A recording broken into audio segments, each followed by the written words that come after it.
friends, welcome to Spice Dhamal, the channel where we simplify recipes for Indian and international cuisine. We do a bit of a travel and a food blogging wherever we travel. So we recently did a Kurg trip and you all like those videos.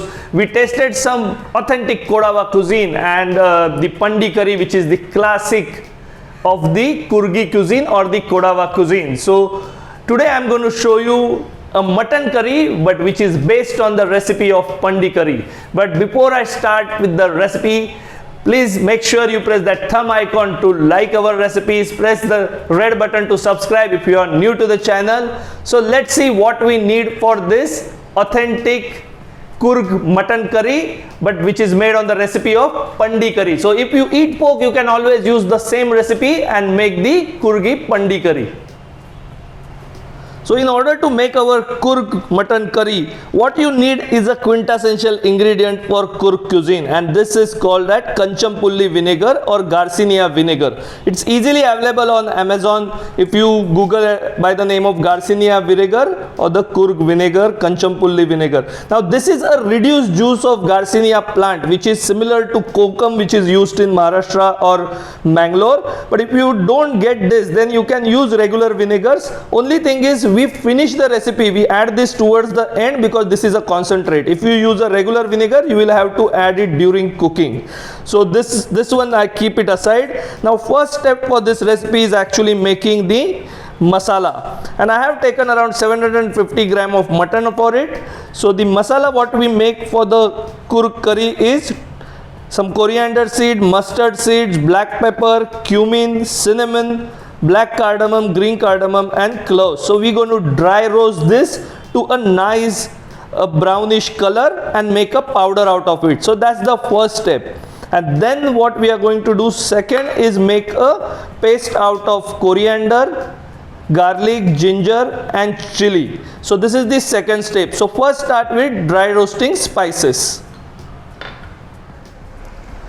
So we will be dry roasting our spices.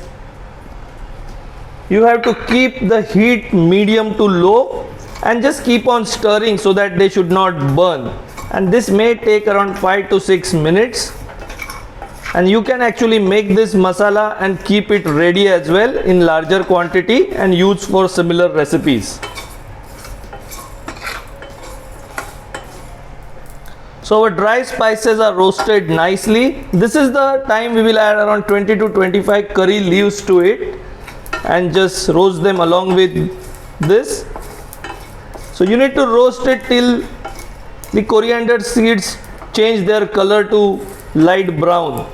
So we are almost there. Now we will switch off the gas and let it cool. Then we will make a powder of this in a blender.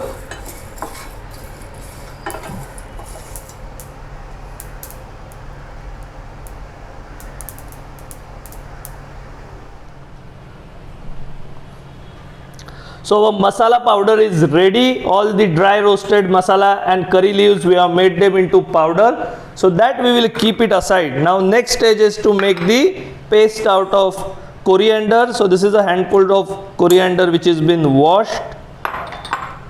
10 to 12 cloves of garlic and some ginger, around an inch or so.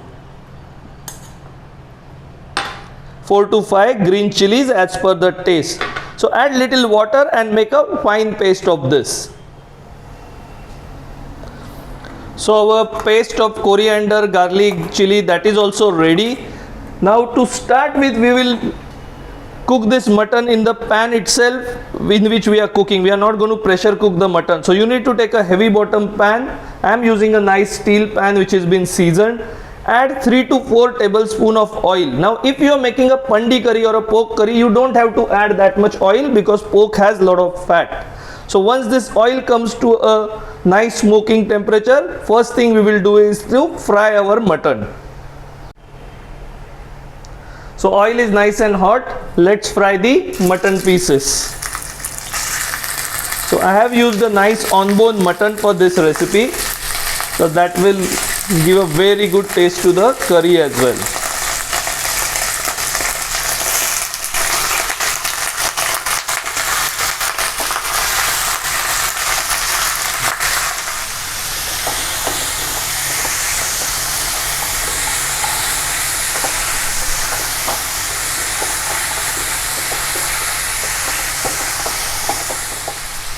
While the mutton pieces are frying, we will add little bit of turmeric to it, and we will add 3 to 4 sliced onions. The onions will fry along with the mutton itself and form the curry.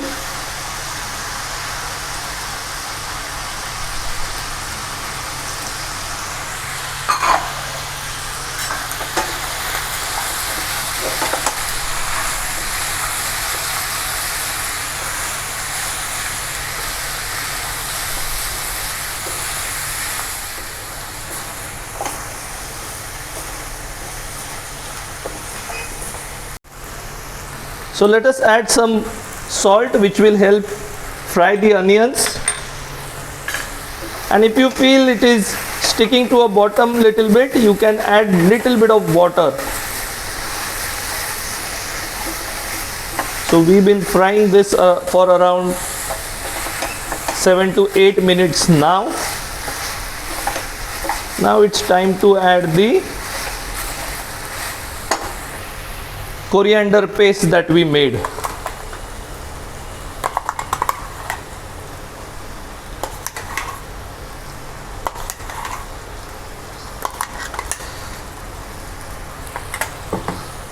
So let us fry paste along with the mutton. Wow, the aroma is so good.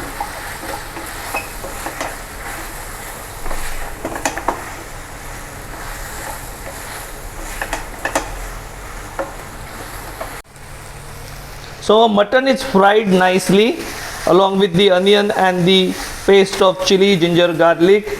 Now it's time to add the dry masala that we made with dry spices. So let's add masala, give it a quick mix, and then we will add boiling water to this mutton and cook it for around 45 minutes to 1 hour on a medium flame. So it's time to add the boiling water.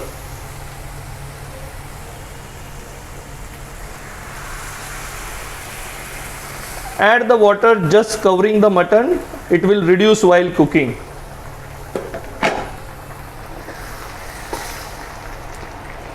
Give it a good mix and let it cover and cook.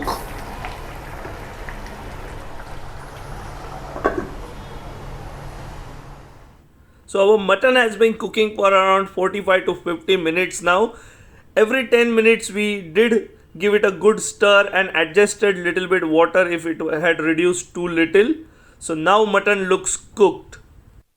Now it's the time to add the kachampulli vinegar, and mind you, add very little. I am adding around a teaspoon, but you have to be very cautious as this is a concentrate, and give a good mix. Let it rest for around 10 to 15 minutes before you serve it so that the vinegar get absorbed by the gravy. This is a type of a curry which actually improves its taste when you eat it the next day.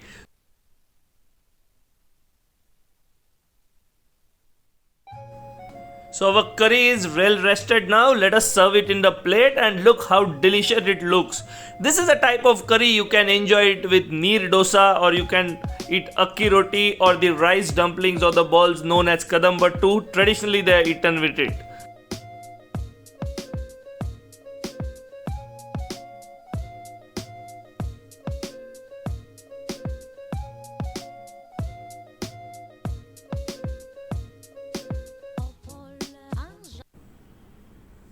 So the mutton is really soft and tender, and you can just cut it with your bare fingers. See this, nice and juicy. Let us taste it.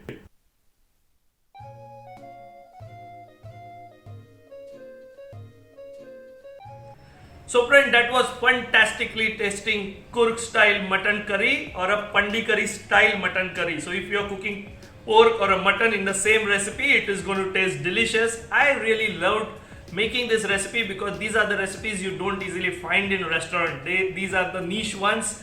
The earthiness of which comes from the roasted spices, or the sourness which comes from the kachampulli vinegar really elevate the flavors. So if you like this recipe, make sure you press that thumb icon, press the red button to subscribe and grow this foodie community. And until we meet again with fantastic recipes like this, stay happy, stay healthy, and enjoy cooking.